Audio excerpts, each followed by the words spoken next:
आज हम बात करने वाले हैं कि आईटी जाम बीटी का एग्जाम पैटर्न जो है वो क्या होने वाला है, कितने अलग तरीके के क्वेश्चंस जो है वो यहाँ पर पूछे जाते हैं। चलिए जल्दी से एक बार देख लेते हैं। तो गाइस अगर आप बोर्ड के बारे में बात करेंगे तो यहाँ पर आपके पास ऑनलाइन यानी कि कंप्यूटर बेस्ड एक टेस्ट होता है, 3 घंटे यानी कि 180 मिनट का आपके पास एग्जामिनेशन है।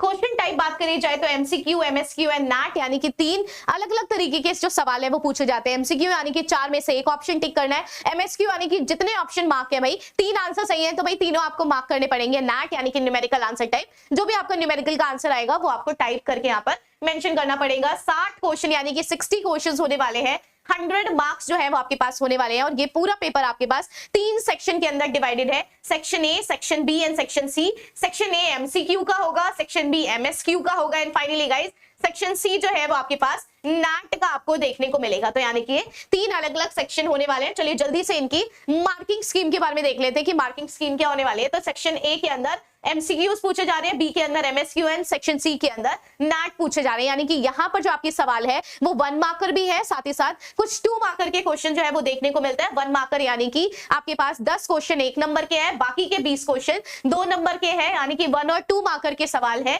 और 1 मार्कर के अंदर सिर्फ और सिर्फ गाइस यहीं पर आपके नेगेटिव मार्किंग है, यानी कि सिर्फ और सिर्फ एमसीक्यूज में ही नेगेटिव मार्किंग होती है। 1 मार्क्स के अंदर -1/3 यानी कि 0.33 की नेगेटिव मार्किंग, 2 मार्क्स के लिए -2/3 यानी कि 0.67 की नेगेटिव मार्किंग होती है। एमएसक्यू यहाँ पर 10 पूछे जाते हैं और 10 के 10 क्वेश्चन यहाँ पर 2 मार्कर के होते हैं, कोई भी नेगेटिव मार्किंग नहीं है। एंड सेक्शन सी यानी कि नैट आपके पास 1 और 2 मार्कर के क्वेश्चन पूछे जाते हैं और यहाँ पर भी कोई भी नेगेटिव मार्किंग नहीं है। अगर आपको इससे रिलेटेड कोई और भी जानकारी चाहिए तो आप कमेंट सेक्शन के अंदर पूछ सकते हैं। Thank you so much.